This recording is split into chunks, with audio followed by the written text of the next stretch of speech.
Samsung உடைய இந்த flagshipல நிறைய விதமான விஷயங்கள் வந்து கொண்டு வந்திருக்காங்க and இந்த flagship ரொம்பவே இம்ப்ரெசிவாவும் இருக்கு. So first குயிக்கான அன்பாக்சிங்க பார்த்தலாம். அதுக்கு அப்புறமாக இந்த மொபைல்ல என்னென்ன விஷயம் இருக்குன்றதையும் பார்த்தலாம். ரொம்பவே குயிக்கான அன்பாக்சிங் தாங்க. So பாக்ஸ் மேலே உங்களுக்கு Samsung Galaxy S23 Ultra போட்டுருக்காங்க and இந்த ஃபோனுடைய ஒரு மினியேச்சர் பொம்மை மாதிரி மேல வந்து போட்டுருக்காங்க. So உள்ள என்ன இருக்குன்றத குயிக்கா சொல்லிடுறேன். ஓபன் பண்ணி உள்ள பார்த்தோம்னா நமக்கு மொபைல் ஃபோன் கொடுத்திருக்காங்க and பார்க்கிறதுக்கு ரொம்பவே நல்லா இருக்கு. இந்த கலர் ஸ்பெஷல் அப்படின்னு சொல்லணும். and ஒரு சின்ன பேக்கேஜ்ல என்ன இருக்குன்னு பார்த்தீங்கன்னா புக்லெட்ஸ் கொடுத்திருக்காங்க. சிம் அட்ஜஸ்டர் டூல் இருக்கு and உங்களுக்கு கேபிள் மட்டும் கொடுத்திருக்காங்க. கேமரால தான் இந்த வாட்டி மிகப்பெரிய இம்ப்ரூவ்மென்ட் இருக்குன்னு சொல்லிட்டு அவங்க டீஸ் பண்ணிட்டும் இருந்தாங்க and லான்ச்லயும் அத பத்தி தான் சொல்லிருக்காங்க. சோ இந்த கேமராவோட அலைன்மென்ட்டே பாத்தீங்கன்னா போன ஜெனரேஷன் மாதிரி இருந்தாலுமே அந்த சுத்தி இருக்கக்கூடிய அந்த ரிங் எல்லாம் வந்து கொஞ்சம் நல்லா வந்து ஒரு மெட்டாலிக் ஃபினிஷ் வந்து கொடுத்திருக்காங்க. and உள்ள என்ன இருக்கு அப்படினு பாக்கும்போது உங்களுக்கு பிரைமரியாக 200 மெகாபிக்சலுக்கான கேமரா கொடுத்திருக்காங்க. ISSL HP2 அப்படினு சொல்லக்கூடிய ஒரு சென்சார் இது சூப்பர் குவாட் பிக்சல் AF ஓட வந்து வருது. உங்களுக்கு 1.5x வந்து இன்னும் கொஞ்சம் ஃபாஸ்டரா வந்து ஃபோக்கஸ் ஆகும் அப்படின்றத போல கிளைம் பண்றாங்க. and முக்கியமான விஷயம் என்னன்னு பாத்தீங்கன்னா உங்களுக்கு ஆஸ்ட்ரோ போட்டோ மல்டி எக்ஸ்போஷர் அப்படின்றது போல எல்லா விதமான ஷாட்ஸும் அதில் எடுக்க முடியும்னு சொல்றாங்க. அடுத்தபடியா இருக்கிறது வந்து பாத்தீங்கன்னா உங்களுக்கு செகண்டாக 12 மெகாபிக்சலுக்கான அல்ட்ரா வைட் சென்சர் கொடுத்திருக்காங்க. 10 மெகாபிக்சலுக்கான 10x வரைக்கும் உங்களுக்கு டெலஃபோட்டோ கொடுத்திருக்காங்க. மூன்றாவதாக இன்னொரு 10 மெகாபிக்சலுக்கான உங்களுக்கு 3x வரைக்கும் டெலஃபோட்டோ லென்ஸ் ஒன்று வந்து கொடுத்திருக்காங்க. செல்ஃபி கேமராவை பொறுத்த வரைக்கும் உங்களுக்கு 12 மெகாபிக்சலுக்கான செல்ஃபி கேமரா இருக்கு. அண்ட் சாம்பிள் இமேஜஸை பொறுத்த வரைக்கும் உங்களுக்கு சூப்பரான ஒரு சாம்பிள் இமேஜஸ் வந்து கிடைக்குது. அவுட்டோரில் நல்ல லைட்டிங் கண்டிஷன்லாம் நீங்கள் எடுக்கும்போது வந்து பார்த்தீங்கன்னா நார்மலாக எடுக்கக்கூடிய இமேஜ் குவாலிட்டியே சூப்பராக வந்து இருக்கு அப்படின்னு சொல்லும். கலர்ஸும் நல்லா இருக்கு. டைனமிக் ரேஞ்ச் நல்லாவே வந்து இம்ப்ரூவ் பண்ணியிருக்காங்க. S22 அல்ட்ராவும் நான் யூஸ் பண்ணியிருந்திருக்கேன். ஸோ அதை கம்பேர் பண்ணும்போது இதில் கலர்ஸ் கொஞ்சம் இம்ப்ரூவ் வந்து நல்லாவே வந்து பண்ணியிருக்காங்க அப்படின்னு சொல்லலாம். அண்ட் போர்ட்ரேட் ஷாட்லையும் வந்து பார்க்கும்போது இமேஜ் குவாலிட்டி ரொம்பவே வந்து நல்லா தெரியுது. 200 மேப்ஸில் நீங்கள் ஃபோட்டோஸ் எடுக்கிறீங்க அப்படின்ற பட்சத்தில் உங்களுக்கு இன்னும் கொஞ்சம் டீட்டெயில்ஸ் வந்து இன்னும் என்ஹான்ஸ் பண்ணி நீங்கள் பார்த்தாலும் ஜூம் பண்ணி பார்த்தாலுமே அந்த டீடைல்ஸ் வந்து நல்லாவே வந்து கேப்சரா இருக்கு and அதுலயும் ஷார்ப்னஸும் நல்லா வர்க் ஆகுது. இந்த வாட்டி Snapdragon இருக்கிறதுல பெஸ்ட் சிப்பை வந்து இந்தியாலயும் வந்து லான்ச் பண்ணிருக்காங்க. சோ உங்களுக்கு Snapdragon 8 Gen 2 for Samsung devices. அதாவது இன்னும் கொஞ்சம் கிளாக் ஸ்பீட் அதிகப்படுத்தின ஒரு சிப் வந்து கொடுத்திருக்காங்க. அதை நாங்க நல்லாவும் ஆப்டிமைஸ் பண்ணிருக்கோம்னு சொல்லிருக்காங்க. and இந்த தடவை கேமர்ஸ்க்காக இவங்க என்ன பண்ணிருக்காங்கன்னு பாத்தீங்கன்னா ஃபர்ஸ்ட் டைமா ரே ட்ரேசிங்கும் வந்து கொடுத்திருக்காங்க. and ஹீட்டிங் இஷ்யூ வருமா அப்படின்னு கேக்குறவங்களுக்கு இவங்க 2.7x போன வாட்டி இருந்ததை விட ஒரு பெரிய வேப்பர் கூலிங் சேம்பர் வந்து யூஸ் பண்ணிக்கிறதாவும் சொல்றாங்க. பேட்டரியை பொறுத்தவரைக்கும் இவங்க 5000 mAhக்கான பேட்டரி கொடுத்திருக்காங்க. சப்போர்ட் பண்றதுக்கு 45 வாட்க்கான ஃபாஸ்ட் சார்ஜிங் சப்போர்ட் இதுல இருக்கு. டிசைனை பொறுத்தவரைக்கும் நம்ம S22 அல்ட்ராவை பார்த்தவங்களுக்கு இதுல பெரிய விதமான வித்தியாசங்கள் இல்லாத மாதிரி வந்து தெரியும். பட் முக்கியமான விஷயம் என்ன தெரியுமா, நீங்க கையில எடுத்து பார்த்தீங்கன்னா இது ரொம்பவே கர்வியா இருந்தது. இந்த இடத்துல பாத்தீங்கன்னா லைட்டா கொஞ்சம் பாக்ஸ் டிசைன் வந்து பண்ணிருக்காங்க. அண்ட் கையில பிடிக்கும் போது உங்களுக்கு இதை விட இது இன்னும் கொஞ்சம் நல்லா கிரிப்பியா இருக்கிற மாதிரி ஒரு ஃபீல் வந்து கண்டிப்பா இருக்கு. அண்ட் பின்பக்கமா இந்த கேமரா ஹவுசிங் வந்து பாத்தீங்கன்னா இந்த இடத்துல லைட்டா வந்து மாத்திருக்காங்க. அண்ட் முக்கியமான இன்னொரு மிகப்பெரிய விஷயம் என்ன தெரியுமா, பின்பக்கமாவும் முன்பக்கமாவும் இவங்க Corning gold glass Victus 2 protection வந்து யூஸ் பண்ணிருக்காங்க. அண்ட் சைடுல ஃபுல்லா நமக்கு மெட்டல் ஃப்ரேமை யூஸ் பண்ணிருக்காங்க. டிஸ்பிளேவை பொறுத்த வரைக்கும் Samsung one of the best display கொடுப்பாங்க. அண்ட் இந்த வாட்டியும் எந்த ஒரு கரெக்ஷனும் வந்து கிடையாதுங்க. 6.8 இன்ச்க்கான ஒரு குவாட் HD டிஸ்பிளே வந்து கொடுத்திருக்காங்க. 1750 நிட்ஸ்க்கான பீக் பிரைட்னஸ் இருக்கு. 1 to 120 ஹெர்ட்ஸ்க்கான அடாப்டிவ் ரெஃப்ரெஷ் ரேட்ஸ் கொடுத்திருக்காங்க. HDR-க்கான சப்போர்ட் இருக்கு. கார்னிங் கோல்ட் கிளாஸ் விக்டஸ் 2க்கான ப்ரொடெக்ஷனும் மேல வந்து கொடுத்திருக்காங்க. அண்ட் டிஸ்பிளேவை யூஸ் பண்ணி நம்ம படங்கள் பார்க்கும்போது சூப்பரா இருக்கு. கலர்ஸ்லாம் ரொம்ப பஞ்சியா இருக்கு. வியூயிங் ஆங்கிள்ஸும் பெட்டரா இருக்கு. அவுட்டோர்ல இந்த வெயில்ல நான் வெளியில நின்று எது பார்த்தாலுமே எனக்கு எந்த ஒரு விஷயமும் வந்து கிடையாது. சோ ஒரு flagship டிஸ்ப்ளேல நம்ம என்ன எதிர்பார்ப்போமோ எல்லாமே இதுல இருக்கு. என்னுடைய ஃபேவரட்டான 100x ஜூம்ல எப்படி நிலா தெரியுதுன்றத இப்போ S23 அல்ட்ரால பார்க்கலாம்.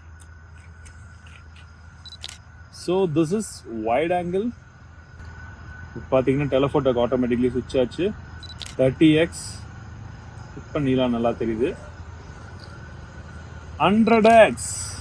100xல பார்க்கறதுக்கு இமேஜ் இப்படி தாங்க வந்து இருக்கு. ஐ அம் இம்ப்ரெஸ்ட். அதுவும் குறிப்பா பாத்தீங்கன்னா ப்ராசஸ் ஆனதுக்கு அப்புறம் இனிமே நல்லாவே வந்து ஒர்க் பண்ணிருக்காங்கன்னு சொல்லலாம். அண்ட் இந்த மூன் எப்படி இருக்கு, லோ லைட்ல இமேஜ் குவாலிட்டி பார்க்கறதுக்கு ரொம்பவே நல்லா இம்ப்ரூவ் பண்ணிருக்காங்க அப்படின்னு வந்து சொல்லணும். அதுவும் குறிப்பா OAS மற்றும் VDAS இருக்கிறதுனால நீங்க லோ லைட்ல போட்டோஸா இருக்கட்டும் வீடியோஸா இருக்கட்டும் நல்லாவே வந்து உங்களுக்கு ஒரு நல்ல குவாலிட்டி வந்து கிடைக்குது. இந்த ஷாட்ஸ்ல வந்து பாருங்க உங்களுக்கு லைட்டிங் ரொம்ப மினிமலிஸ்டிக்கான ஒரு லைட்டிங்ல நாங்க எடுத்த ஷாட்ஸ் தான் இது. பட் பார்க்கறதுக்கு அந்த ப்ராசஸிங்ல இருந்து எல்லாமே வந்து ரொம்பவே நல்லா இருக்கு. ஸோ நைட்ல நீங்க எடுக்கக்கூடிய போட்டோகிராஃபிஸ் அந்த நைட்டோகிராஃபி வந்து நல்லாவே இம்ப்ரூவ் பண்ணிருக்காங்க. இந்த வீடியோ நம்ம ரியர் ஃபேசிங் கேமரால நைட்ல எடுத்துட்டு இருக்கோம். 4K 30 fps எடுத்துட்டு இருக்கோம். ஸோ ஆடியோ வீடியோ எப்படி இருக்குன்னு பாருங்க. அண்ட் இப்போ சிங்கிள் லைட் சோர்ஸ்ல என் ஃபேஸ் எப்படி இருக்குன்னு பாருங்க. அப்படியே நான் வாக் பண்றேன்.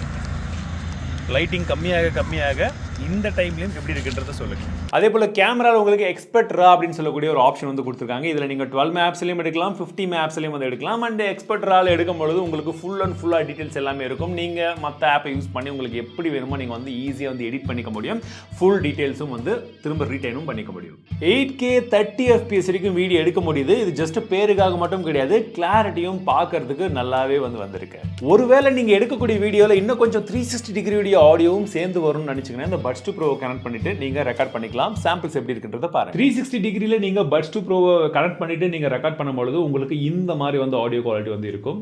ஒருவேளை உங்களுக்கு 360 டிகிரி ஆடியோ ரெக்கார்டிங் இல்லை அப்படின்ற பட்சத்தில் ஆடியோ குவாலிட்டி பார்க்கறதுக்கு இப்படி இருக்கும். ஒருவேளை உங்ககிட்ட சாம்சங் உடைய மற்ற ப்ராடக்ட்ஸும் இருக்குது அப்படின்ற பட்சத்தில் உங்களுடைய டேப்லெட்டாக இருக்கட்டும், பிசியாக இருக்கட்டும், ஸோ இது இருந்ததுன்னா இந்த பர்டிகுலர் டிவைசஸை வந்து நீங்கள் அதில் இன்னும் சீம்லெஸ்ஸாக வந்து கனெக்ட் பண்ணிக்க முடியும். அந்த எக்கோ சிஸ்டம் இன்னும் கொஞ்சம் அதிகமாக வந்து உங்களுக்காக ஒர்க் பண்ணும் அப்படின்றதையும் சொல்கிறாங்க.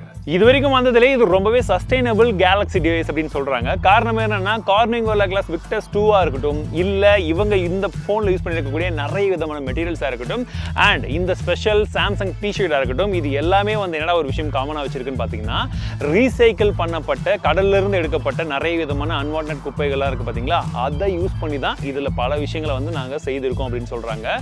ரொம்ப நல்ல விஷயம். இந்த மாதிரி எல்லா பிராண்டுமே வந்து இயற்கையை நோக்கி பல விஷயங்களை வந்து செய்யறதுக்கு அவங்களுடைய ஸ்டெப்பை எடுத்து வைக்கிறது வெல்கம். சாஃப்ட்வேரை பொறுத்த வரைக்கும் இவங்க அவுட் ஆஃப் த பாக்ஸ்ல நமக்கு Android 13 கொடுத்துருக்காங்க. One UI 5.1 வந்து இதில் ரன் ஆகிட்டு இருக்கு. ரொம்பவே ஸ்டேபிளான ஒரு UI அப்படின்னு வந்து சொல்லலாம். நிறைய விதமான ஷார்ட்கட்ஸ் வந்து இருக்கு, நிறைய கஸ்டமைசேஷன் ஆப்ஷன் வந்து கொடுத்துருக்காங்க. 4 வருஷத்துக்கான OS அப்டேட் தருவோம்னு சொல்லியிருக்காங்க. 5 வருஷத்துக்கான செக்யூரிட்டி அப்டேட்டும் தர அப்படின்னு சொல்லியிருக்காங்க. ஸோ ஒரு ஃபிளாக்ஷிப் ஸ்மார்ட் ஃபோனை வாங்கி 4 வருஷத்துலேருந்து 5 வருஷம் நீங்கள் யூஸ் பண்ணணும் அப்படின்ற பட்சத்தில் அதற்கான முழு உத்தரவாதமும் இந்த டிவைசஸில் அவங்க ஆஃபர் பண்ணுறது ஒரு வரவேற்கத்தக்க விஷயம். மார்க்கெட்டில் ஏற்கனவே இருக்கக்கூடிய ஆண்ட்ராய்ட் ஸ்மார்ட் போன்ஸ்க்கு Android 13 கொடுத்ததா இருக்கட்டும், அது ரொம்பவே வேகமாக கொடுத்தது ரெண்டுமே வந்து பார்த்தீங்கன்னா சாம்சங் தான். ஸோ இந்த வாட்டி இதுலேயுமே அந்த OS அப்டேட்லாம் இன்னும் கொஞ்சம் வேகமாக வரும்ன்றது நம்ம போக போக எதிர்பார்க்கலாம். S Pen இந்த அல்ட்ராவுடைய மிகப்பெரிய ஸ்பெஷாலிட்டியே இந்த S Pen தான். ஸோ இந்த S Pen இதில் பர்ஃபெக்டாக ஒர்க் ஆகுது. உங்களுக்கு வந்து பார்த்தீங்கன்னா ரொம்ப கம்மியான லேட்டன்சியில் நீங்கள் எழுதுறதெல்லாம் வந்து பார்த்தீங்கன்னா ஒரு பேப்பரில் எழுதுனா எப்படி இருக்குமோ அந்த ஒரு கன்வீனியன்ஸ் வந்து இது கொடுக்குது. அண்ட் ரொம்ப லைட் வெயிட்டாகவும் இருக்குது, எழுதுறதுக்கு ரொம்ப கன்வீனியன்ட்டாகவும் இருக்குது. அழகாக நீங்கள் கீழே வச்சிடலாம். சிம்பிள். ஒருவேளை நீங்கள் இந்த டிவைஸை புக் பண்ணணும்னு நினச்சிங்கன்னா உங்களுக்கு ப்ரீ புக் ஆஃபர் இருக்குது, பண்டில் ஆஃபரும் அது ஒரு சிலது வந்து ப்ரொவைட் பண்ணுறாங்க. நோ காஸ்ட் இஎம்ஐயும் ஒரு சிலது வந்து ஆப்ஷன்ஸ் வந்து அவைலபிளாக இருக்குது. எக்ஸாக்ட்லி என்னென்ன ஆப்ஷன் அவைலபிளாக இருக்குன்றது உங்களுக்கு ஸ்க்ரீனில் காமிக்கிறேன். அண்ட் ஒரு சில லிங்க்ஸ் வந்து நான் டிஸ்கிரிப்ஷனில் கொடுத்துருப்பேன். சப்போஸ் இன்ட்ரெஸ்ட் இருக்குன்ற பட்சத்தில் நீங்கள் தாராளமாக அதை செக் பண்ணி பார்க்கலாம். ஒரு ஆண்ட்ராய்ட்லேயே பெஸ்ட் ஃப்ளாக்ஷிப் ஸ்மார்ட் ஃபோன் வாங்கணுன்றவங்களுக்கு இந்த S23 Ultra ஒரு நல்ல ஒரு ஆப்ஷனாக நிறைய விதமான விஷயங்கள் வந்து சேர்த்து வந்து கொடுத்துருக்காங்க. ஆனால் விலையை பொறுத்த வரைக்கும் போன வருஷத்தை விட ஒரு 15,000 ரூபாய் அதிகமாக தான் இருக்குது. பட் ஸ்டில் அந்த பிரைசிங் இந்த ஸ்மார்ட் ஃபோன் எப்படி இருக்குது, என்ன இருக்குன்ற உங்களுடைய கருத்துக்களை கமெண்ட்ஸில் சொல்லுங்க. ஸோ மீண்டும் அடுத்த சந்திக்கிறேன். வாழ்க தமிழ், வளர டெக்னாலஜி. அண்ட் இந்த மொபைலை வேற ஏதாச்சும் ஒரு ஸ்மார்ட் ஃபோன் கூட கம்பேர் பண்ணணும்னு நினைச்சீங்கன்னா அது எந்த ஸ்மார்ட் ஃபோன்ன்றதையும் சொல்லுங்க.